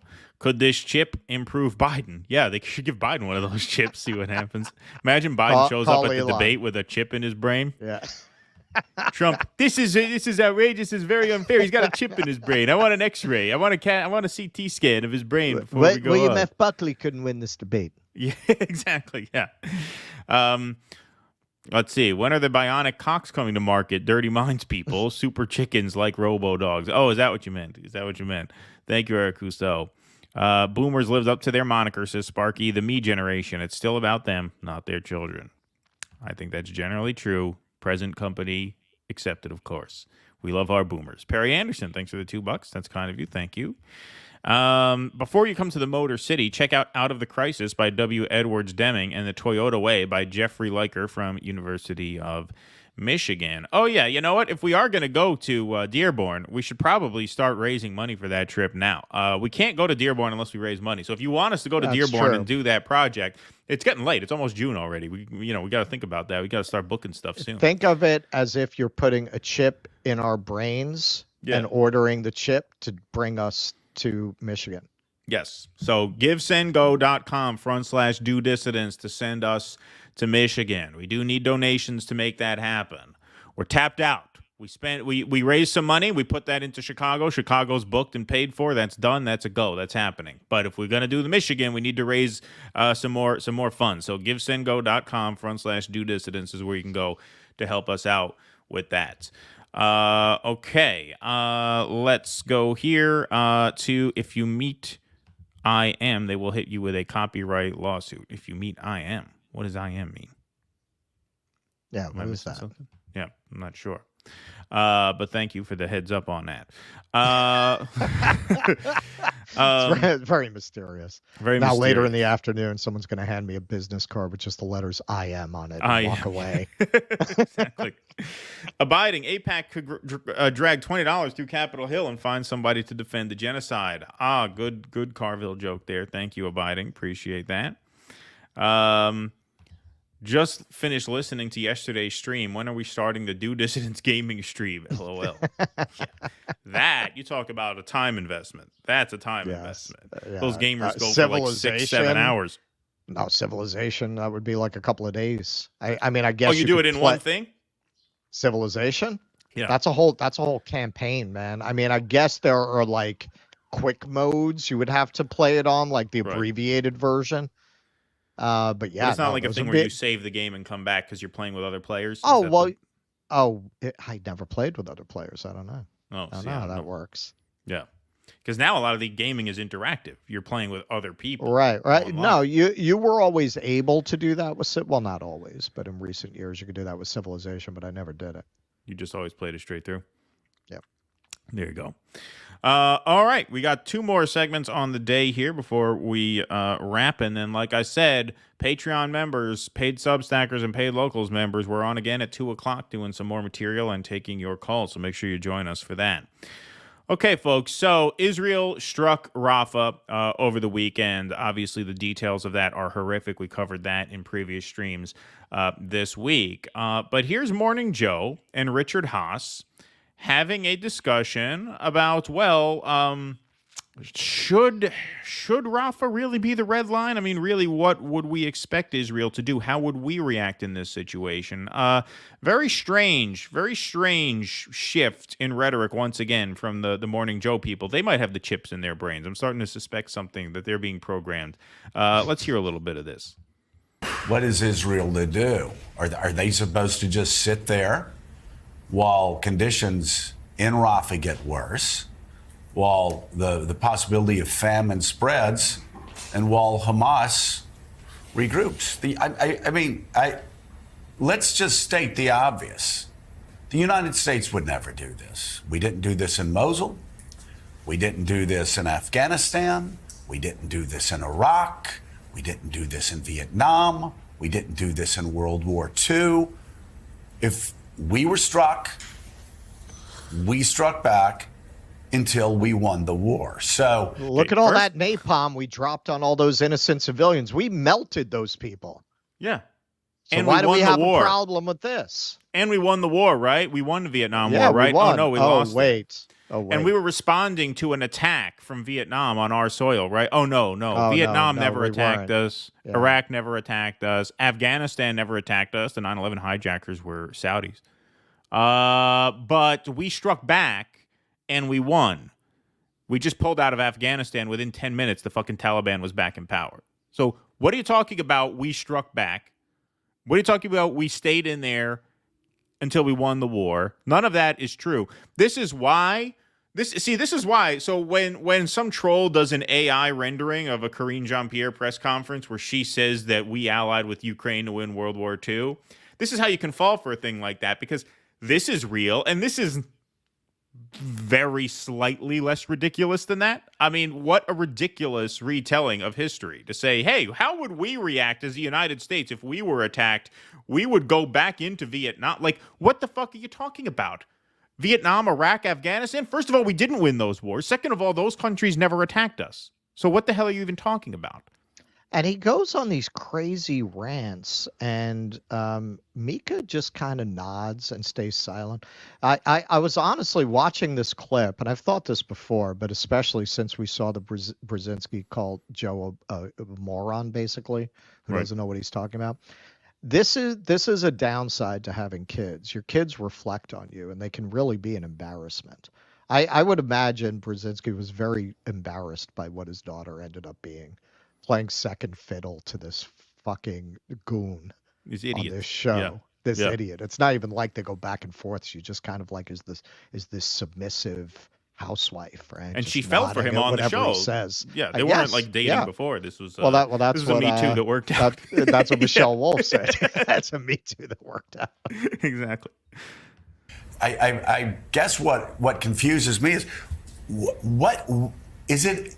Is it in the United States or Israel's best interest that Israel just sits outside of Rafah and this suffering continues indefinitely? Or do they go in and kill Hamas terrorists? Here's a dilemma, Joe. As if those are the two options. Yeah, we sit back and we let the people starve, or we go in and we kill everybody. Yeah, those are the only two options here. What about a negotiated ceasefire with a full hostage exchange, kind of like the ones that have been offered several times, that Israel has turned down several times? What about that? No? No, now we have two options? Yeah. Yeah. Shaw. Yeah. Total outer space talk. All right, so here's Richard Haas. So he throws to Richard Haas. Israel has obviously decided to continue to degrade Hamas. There's some major military elements of Hamas left. But here's the but. In the course of doing it, you had this sort of incident the other day where 40-plus innocents got killed. That's inevitable. That's, as Mr. Rumsfeld once said, stuff happens, awful stuff happens, and that sort of thing is going to happen again and again. This further isolates Israel, further builds anti-Israeli feeling in this country and around the world, makes it impossible for the Saudis to normalize, becomes a recruiting tool for future generations of Palestinians. And it still doesn't solve the problem of what comes next. So the question the administration has to ask, it's not whether Israel crossed the red line. That seems to me too technical, too narrow. The real question is this still wise? Is this worth it? Is this helping Israel? Is this helping the United States? So the question is not how Israel's going about it now. The real question is whether it still makes sense. And I think the United States has to really raise the question, should we be supporting a ceasefire, that the benefits of this Israeli operation don't outweigh the cost. Obviously, you're not going to get any hostages back so long as this gets on. And it's still not going to deal with the fundamental challenge of how to govern Gaza, much less the West Bank. So I actually think the first order question is not this red line issue. I think for the administration is whether to come out publicly against what Israel's doing. The Israelis are going to say, if we do that, we've got to finish the job. The Republicans are going to say that. The problem with that argument, Joe, this is a job that cannot be finished. Israel continues to fight a conventional war in an unconventional setting. So I'm not sure that what they're doing, ultimately, the benefits will justify the costs. It's just incredible that you could say, well, this issue of a red line is a technical issue, as the B-roll you're playing is literally burnt corpses. Yes. Like, what do you mean that it's a technical issue? That's just, first of all, I mean, now you're Mr. Real politic all over again. I have some video that I want to play because we played this in early April. Here's Richard Haas after the WCK kitchen murders. Benjamin Netanyahu give a damn that Joe Biden is upset, frustrated, and outraged by what he's seeing? And if not, what would make him give a damn? No, he doesn't. And indeed, increasingly, he's trying to position himself as someone in front of the Israeli body politic saying, you may not like me. You may think I made a mistake on October 7th, but I'm all that stands between you and American pressure. So he doesn't care. What would he care about? He would care about damaging the relationship with Israel's most important benefactor. And that would mean the United States, I'm sorry to say, I'm sorry it's come to this, Willie, that we have to basically have some sanctioning of what Israel does. Not just the stuff in the UN. It's got to be conditioning arms deliveries, and it's got to be, I would think, some trade sanctions, for example, Israel against basically goods. needs to kill Europeans. Exactly. Yeah. Yeah, if you look at what the Chiron says under that screen, this was in the aftermath of some Europeans who were killed. And that was obviously a tragedy. It was obviously a crime. We don't say that to We're not in downplay any them. way denigrating them. No, not at all. Not at all. Those people are, 100 times the heroes I'll ever be. Yes. But the fact is, this is the kind of response you get. It's not so technical when Europeans get killed, right? Right? Now he's out there advocating for sanctions. Yep. Sanctions. Here's Morning Joe around that same time. This clip we've seen circulate a whole bunch. Here he is. We've always known this. I mean, yeah, we know the charter. So let me ask you this question, and I can't get an answer, and maybe we're just not covering it in the press. Maybe you can help me out. Why did Benjamin Netanyahu send the head of Mossad to Doha 3 weeks before the worst attack on Jews since the Holocaust, and told Qatar to continue funding Hamas? Mr. Tough Guy here. I'm going to play this for a few more seconds, but notice, same Chiron at the bottom. This was in the aftermath of the World Central Kitchen murder. Yep. I think, if anything, October 7 shattered that concept. And it's my understanding. But you just said you always knew they were Nazis. I always knew they were Nazis. I would never give. We were always angry that Qatar funded Hezbollah and Hamas. I want to know, why did Benjamin Netanyahu do that? Let me ask you this. Why did Benjamin Netanyahu and Donald Trump know in 2018 the sources of Hamas's illicit funding, and they still did nothing? They wanted that money to get to Hamas. I'd like to know why, because we don't know in America. Have there been any investigations in Israel at this point? I'm sure we'll investigate it, and I totally agree with you. That Qatar is a wolf in sheep's clothes. And they're buying their No. I must correct you. Benjamin Netanyahu was asked by the leaders of Qatar, do you want us, Qatar, to give money to Hamas? This was in September. And Netanyahu's representative said, yes, of course. You're feeding that wolf, and you're telling that wolf to feed the Nazis in Gaza. Big tough guy. Yep. 7 weeks ago. Richard Haas, big tough guy 7 weeks ago. So it's one or the other, and it's or a combination of both, which it probably is. When 5 Europeans are killed, it's an outrage. When 45 brown Arabs are killed in tents, it's a technical question. It's technical. Are we going to red line, not red line? That's technical. We have to run a cost-benefit analysis of this. That's more paramount than the fact that 45 innocent people were cooked alive in tents, right?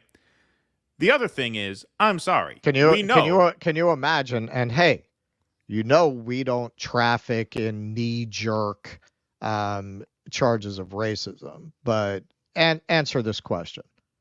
What if that were 45 Europeans in those tents? Of course. Those are 45 white just people. Imagine it. Imagine it. How would they react? Yep. So, yes, there is. It's what Chomsky calls worthy and unworthy victims. And one of the easiest ways to get placed as an unworthy victim is to not be white. Indeed.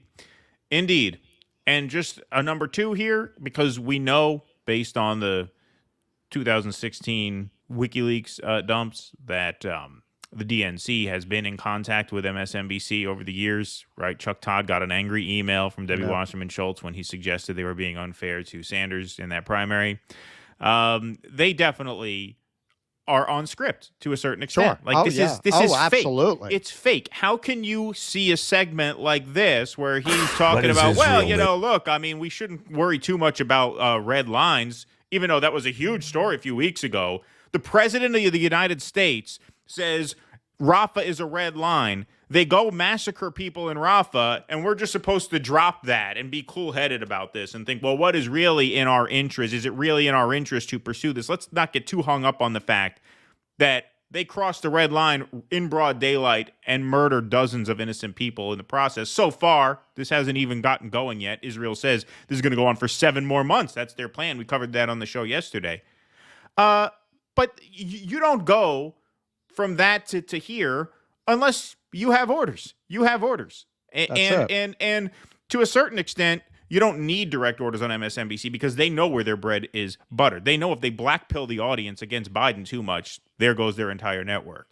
But they're definitely getting orders from somewhere. They're definitely on script. There's no way I could have showed you those 2 clips from 7 weeks ago and then have this clip make sense. Even racism aside, and that's a huge factor. I'm not saying that's not a factor. That may adjust the narrative. Like, you may get the order from on high. Okay, they killed white people, so we have to go hard at them this week. Right. Now it's not a red line anymore. Well, we saw that in the way that they flipped, and we've said this a few times. It is our theory that the Biden administration, right when they took the dogs off the leash, that was when you got this after the World Kitchen bombing. They took off the leash, told their media people they could go ham on Israel, so to speak. And then when World War III was brewing with Iran, they cut a deal with Israel. And it was so clear that these news organizations got an order to flip back to the student protesters and to lay off Israel, because it happened immediately and simultaneously across different news organizations. They all just flipped immediately.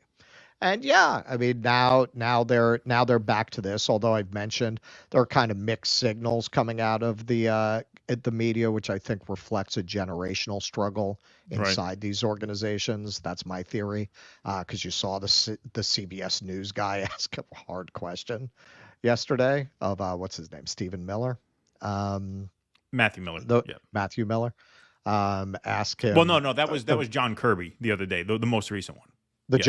Okay, right. Where he asked him about how many charred bodies are the same? How many charred bodies? So it's not as uniform as one would expect. It was right after the Iran thing. It was very uniform. Yes. But but you still, even at that time, you had these leaks coming out of the New York Times where clearly there was a resistance among what I think are probably mostly the younger people working at the Times against the narratives that were being pushed by the more senior editors. So I think that's part of why at times you get a mixed signal. But yeah, no, they definitely take orders. That old antagonism between reporters and the politicians they report on, that broke down a long time ago. I would say this would be an interesting thing to do, like a think piece on. It was, I believe it was Dan Rather who asked Reagan some hard questions and really got pilloried for it. It was kind of the beginning of this, where you have a reporter getting pilloried for asking the president some hard questions. And after Nancy Reagan died, he did Jimmy played this. He did an interview fondly remembering how after that he was kind of banished from interviewing Reagan, and how Nancy later on had a phone call with him, basically making it clear to him, okay, you're going to behave now. And, he bent the knee. And he told this as like a warm reminiscence about how Nancy protected Ronnie, not a reminiscence about how the news lost its autonomy for access. Right. Yeah. I mean, it's definitely a similar sort of dynamic here. I mean, it has to be. There's no other explanation for that kind of shift. GHU81 regarding Hollywood, I'm glad if it's going down. They're trying to push Bad Boys 4. Sorry, the 90s is gone, and why I'm going to support a bunch of genocide supporters like Hudgens and Haddish, or Will Smith, who committed assault live on TV and no punishments. That's right. So somebody here, got to confirm it. Somebody here says, yeah, a couple of people say, so they're probably right. It was Tom Brokaw. Oh, okay. Israel's still hitting Rafah tents as we speak. Yeah, they hit them again since this. Absolutely. Proof of Bibi's terrible mistake. Another lie. Yes, indeed. The genocide should have been the red line. The USA doesn't have a red line here. What is strange, the red line well past the peoples of the USA red line. But the representatives don't have a red line. Yeah, well, we'll see if the people have a red line. I mean, that's an open question. We'll see what happens in November, what the red line is. Degrade, they are not attempting to go after Hamas. After Rafah attack, Hamas shot rockets into Tel Aviv, 130 kilometers from safe zone. Well, this is the thing. They're not going to actually achieve their military objective here. Right. Well, that's another point. That's another point. Right. Hollywood's heavy-handed messages don't work and leave the audience feeling annoyed. Thank you, Sparky. Yes, I agree with that. The real problem with these movies is that you still need good writing with an interesting story. Yes, of course. Yeah, that buys you a lot. Like, I thought the Civil War movie, to the extent it had politics, they were kind of lib politics, but I really didn't mind because they didn't foreground that, and it was just super well done. So, yeah, that goes a long way. Craft goes a long way. Visit the UP2 if you decide to go to Michigan. What is the UP? Upper Peninsula? Upper Peninsula, like the top of the like, aside from the mitten, the upper thing there. I'm totally guessing. That makes sense. Good guess. Zbigniew Brzezinski, Sabaton Frankist cult. What is that first word? I don't know. Sabatian Frankist cult. Thank you, Millie. Appreciate that. Can I get a Carville Jambalaya Enema impression, por favor? Yeah. I swear to God, I was thinking that. That was part of why I was laughing while he was talking. Oh, yeah. I'm going to give them all cayenne pepper enema. Yeah, exactly. All righty, folks, we got one more segment on the day before we close the lights on this stream, and then we're back at 2 p.m. for the patrons. Like I said, Patreon members, paid Substackers, you will get an email shortly after the conclusion of this show with instructions to log on for the supporter stream, so just be patient for a little bit. Rumble only allows us to schedule one stream at a time, so I can't create that information until this stream is over. But we will have that for you shortly. We got one more segment for today. Russell, this is yours again. Yeah, apparently we guessed right. Ah, there we go. Upper Peninsula. Beautiful. Yep. Okay. So let's check in on our Ukrainian friends who, as predicted from the beginning of this war by your two favorite JOOs, are running out of men. Ukraine urgently needs soldiers, but some men are desperate not to fight. The ones who aren't Nazis, which they have a shortage of, apparently. Ukraine urgently needs new soldiers, but some, left uneasy by brutal fighting and intensifying conscription efforts, are desperately trying to avoid being called up. Quote, when you see people in uniform, you panic. You start thinking someone will mobilize you now against your will, a lawyer based in Kiev told NBC News. He did not want his identity known, fearful, like a growing number of men across the country, of being drafted into the army if his name is made public, just as Russia launches a wave of attacks to try to decisively seize the battlefield initiative. The 25-year-old has no military experience and just became eligible to be conscripted after Ukraine lowered the age men can be drafted from 27 to 25 last month. I love my country, he said in a phone interview earlier this month. I donate to the Ukrainian army, but unfortunately I am not very prepared to fight on the front lines because I don't have the experience, and I am probably not morally prepared to kill somebody, even if it's someone Russian. Facing a third year of assaults from its vast neighbor, Ukraine is running out of men. While volunteers lined up to fight at the beginning of the war, that fervor has waned and manpower shortages are now an issue that could seal Ukraine's fate even if it can retain Western support. So it has taken a series of steps that include passing a new mobilization law, increasing fines for draft dodging, and withholding consular services from Ukrainian men abroad who lack up-to-date military documents, measures that some soldiers on the front lines told NBC News they wholeheartedly support. The mobilization law came into effect earlier this month in a bid to boost Ukraine's depleted ranks, but it also has some men on edge. Quote, the mobilization itself is not even that scary. It's more the process of being mobilized, the Kiev lawyer said. You worry that someone will throw you into the bus one day, take you somewhere, turn off your phone, and you will be cut off from the world. His fear is exacerbated by videos on Ukrainian social media showing altercations between civilian men and recruitment officers on city streets and in public spaces across the country. So there are quite a few of these around. This is just one that we found of people being pepper sprayed on the bus. This video was taken by a woman who you can hear in the background. Which one is that? I think it's this one. Що ви робите? Я маю право знімати. Що ви робите? Це не воєнний об'єкт. Що ви робите, блядь? Подивися. Просто. Що ви робите? Слушай, знаєш що? Ти будеш до своєї жінки так говорити. Подивися. Ви зовсім чи що? Залили маршрутку перцовим балончиком. Вот. Оцей самий чоловік, я вже його бачила не один раз. Yeah, so they literally just grabbed this guy and dragged him off a bus. And there are a lot of videos like this on social media. It just shows how like all these nice liberals, you know, because like, look, the Nikki Haley supporters that I interviewed, and we showed a little bit of that yesterday, they're all very nice people. Like they kind of have this innocent naivete about them. Like, and there was the guy there supporting Ukraine. Like, the media just paints a picture of this as if it's it's a good thing to do. You're a good person if you support Ukraine against Russia, completely obscuring the horrors of war, especially the horrors of this war. That's what you're actually supporting when you send money to Ukraine. You're actually supporting Ukrainian men being dragged off the street and thrown to the front line of a meat grinder, where in Bakhmut, where the heavy fighting took place for a very long time, I think the average lifespan on the front line was 14 minutes. So that's what you're actually supporting when you're supporting this.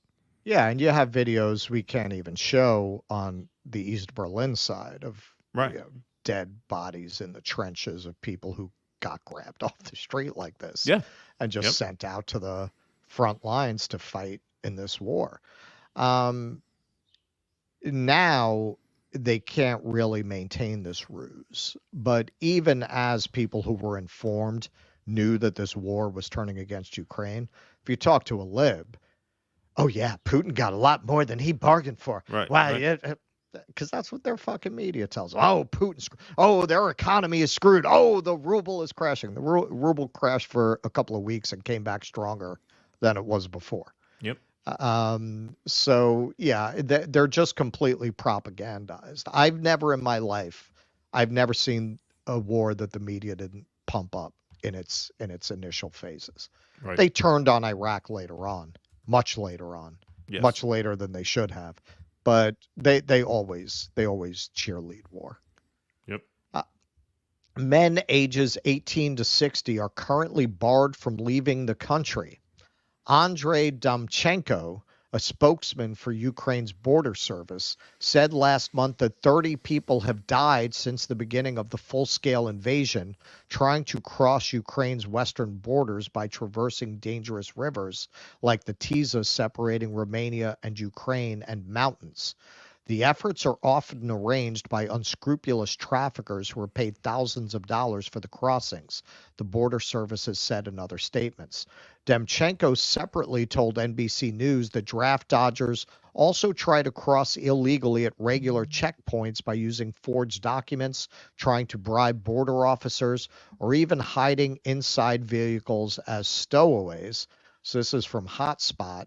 Ukrainian border guards stopped 16 military-age men from escaping the country.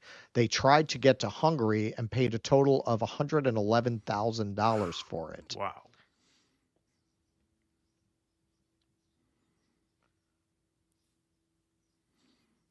And there are a lot of videos like this. Yep. Up on X. This is the border stop. This has music in it, so we're not going to play it. Yeah. Yeah, there are videos of them catching people trying to cross the rivers. There are videos of that people took who were escaping, of themselves escaping. Some of them make it, some of them don't. So yeah, I mean this you're not going to see on Morning Joe. They're not going to show you the Ukrainian men trying to escape. Well, this is the tail end. You know, at the start of the war, the narrative was that, no, the Ukrainians are a proud people. They want to fight. And that's true to a large extent. But the people who wanted to fight have already been to the front lines. At this point, whoever you're grabbing, they're already there. Whoever you're grabbing, they're the ones who don't want to fight. They're the ones who just want to live their goddamn lives. Right. It's not like they didn't hear about the war and they just neglected to sign up. Right. Exactly. Ukraine has been conducting a rolling mobilization to boost its ranks since Russia invaded in February 2022. But the new mobilization law that came into effect earlier this month will mean that all men of military age have to report to draft offices to verify their credentials within 60 days.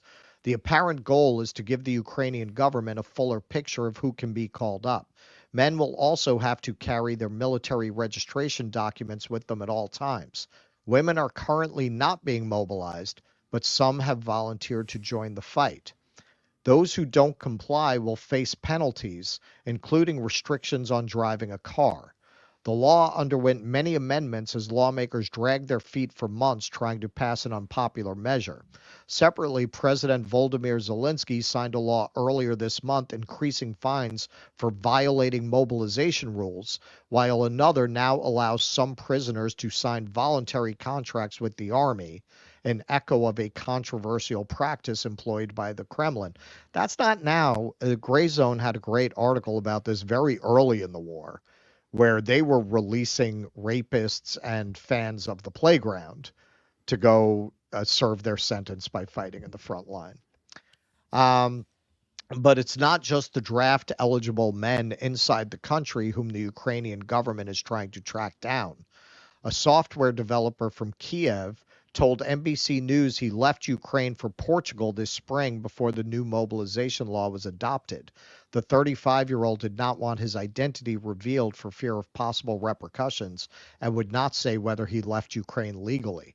He said he left because he was worried about being mobilized, especially after hearing stories of other men being corralled by recruitment officers on the streets, which he said doesn't foster a desire to go defend the country. That's the understatement of the year. In December, Zelensky said the military had asked to call up 500,000 more men. Ukraine faces an opponent, and by the way, I saw this in another article. The entire generation that would be between 25 and 65, I think, is less than 500,000 men. The ones that are left. Ukraine faces an opponent that can call on far deeper reserves. Oh, you don't say. Citation for that. Check a fucking map. You know, check the population count on Wikipedia. Russia mobilized 300,000 men in addition to its regular armed forces in the fall of 2022 and has been conducting a rolling recruitment of contractors that has signed up more than 100,000 more men since the beginning of this year alone, according to its defense ministry. Okay, so even if you get this Western aid to them, you need people to handle the guns until we order some of those Chinese robot dogs. Yeah. So who's handling these weapons that the West is sending? Yeah. I mean, does this sound like a country that we are acting to really defend a way of life that they really feel that they want to keep going, that much longer? I mean, if Russia can outman them, you're going to impose this reality, facing the kinds of penalties, not being able to drive a car, not being able to leave the country, not being able to get your passport renewed. I love how that article floated. They haven't called up on women yet. What does that mean? Yet. Yeah. They haven't called on women yet. Is that what they're going to do? They're going to start throwing women to the front lines? Like, at what point do they come to their senses? And we covered on the last show, we'll drop the clip to that probably today, about Zelensky trying to broker a so-called peace conference where the Russians are not invited, right? Like at what point does this stop? Yeah. It's just a horrible human tragedy. Okay, and I'm gonna suggest something crazy here. So Ukraine, before the war, and probably still now, based on some Cy Hirsch reporting about where some of our money is going, and the fact that there was so much resistance to having an independent auditor looking at where the money goes. Ukraine's the most corrupt country in Europe. What would the big deal be if it became part of Russia? Like what would the value loss be for the average Ukrainian citizen? Like, what would be lost there for the average Ukrainian? Yeah. Like, what would be preferable? This, or, okay, now it's part of Russia. Whatever. Yeah, and that's an extreme hypothetical because Putin doesn't even want that. He just wants those eastern regions. I'm saying worst case scenario. Right. Ukraine were to become part of Greater Russia. And yes, and right. How would that drastically degrade quality of life for the average Ukrainian, or at all? Or just become part of Russia. Whatever. Might even become wealthier. Might even become wealthier. You would become part of a larger entity, and it would probably be less corrupt. Right? Putin goes old school, man. The oligarchs steal. You drink some plutonium in your tea. Yeah, exactly. Yeah, exactly. That's how we do it here too, right? You can integrate. Right. You think we don't have killers here? Think we don't have killers here? We got a lot of killers here. Believe me. Robot leg. Tax universities enough to forgive accrued interest for existing student loans and make interest free for all moving forward. Students still pay what they borrow, but get help with a very real burden. Yeah, I think you should tax the universities and give all the money back. That's what I think you should do. I think you should give all of it back. Yeah. I think they should get nothing. Keaton is the only parent in America who's going to be very disappointed if his kids go to college. If they go to college, right? Yeah, exactly. I thought I raised you better than this. I thought I raised you better than this. You're supposed to drive Uber until you develop the rhetorical skills to start a podcast. Follow in the footsteps of your old man. Yeah. I thought you were going to go delivery driving and podcasting. Yeah, exactly. Yes, UP is Upper Peninsula. Thanks, Rose Nouveau. Are there any people in the Upper Peninsula? I mean, I think that's pretty rural up there, right? Like Detroit, Dearborn, that's in the south. That's where all the action is. Yeah, right. Upper Peninsula seems like. Maybe if we do a nature show, we'll go up there. They got cranes up there. Cornell Skim. A little duck hunting. Yeah, a little duck hunting. Yeah. Stoop sign. Thanks to the $1. Cornell Skim. Chase is 1%. Jill is 2%. RFK is whole milk. Wisconsin politics. Is that how you guys think of it up there? Beautiful. Sparky's making it rain today. Why don't we have a cowbell for Sparky? Hamas is the MacGuffin in the greater Israel movie. Thank you, Sparky. Appreciate that. Apparently, Joe made the claim that Qatar funding student protesters apparently was funded by a well-known Jewish Zionist who did not like the genocide. Is that true? I have to look into that. Sparky, again, not so far off topic. Russian radar ostensibly taken out in defense of Ukraine was taken out for Israel because it could warn Iran about Israel missile or air attacks. World War III-ish. Yeah, that's definitely World War III-ish. Have to look into that to confirm that.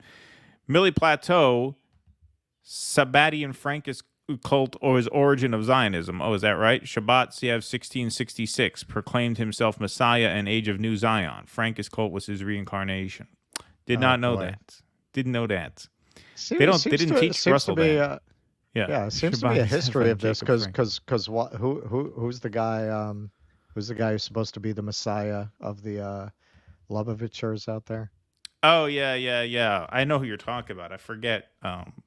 I should know because they drive around in those freaking mitzvah vans with his face plastered on the side. Yeah. GHU81, make Ukraine the new Israel is a land without a people, thanks to Zelensky. Yeah, Zionists, Nazis deserve each other. Yeah, that's an idea. Wasim Garani, thank you. Recommend looking into UOFT encampment in Canada. Labor Union of Ontario came in to support, and faculty said if administration attacks students, they have to go through us. Demands, divest, suspend, and accounting of our tuition. I think I did look into that story. I think that story did cross my radar, but I will look into it more for sure. I think I recall what you're talking about there. Thank you for that. Thank you for those 20 Canadian dollars. Appreciate that. Sparky, two of my sisters-in-law get all their news from their Facebook feeds, Rachel Maddow and NPR. They want to be good little girls. They think they avoid being rude and unknowingly support, Nazis and genocide. Yep. That's what I told you. The Nikki Haley supporters, they were very nice. That's why I wanted to clean up my translation. I said effing whore, not fucking whore.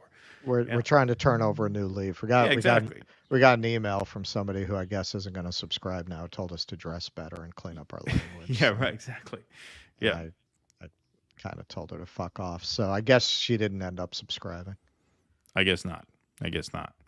All right. Is that everything we got? I think that's everything we got. That's show number 1 on the day. We'll be back at 2 p.m. for show number 2. We're going to go prep that up for you guys. And yes, Patreon members, paid Substack subscribers, and paid Locals members will have access to a second show today at 2 p.m. So sign up now if you want to come see us later. Patreon.com/DoDissidents, DoDissidents.substack.com. Or you can join our locals. We have 1,600 plus over in the Rumble chat now. You can hit that join button right underneath the screen, and you'll get an email shortly following the conclusion of this program with a link to the supporter stream. That'll be interactive, so feel free to call in if you'd like. We look forward to seeing you guys over there this afternoon for a doubleheader.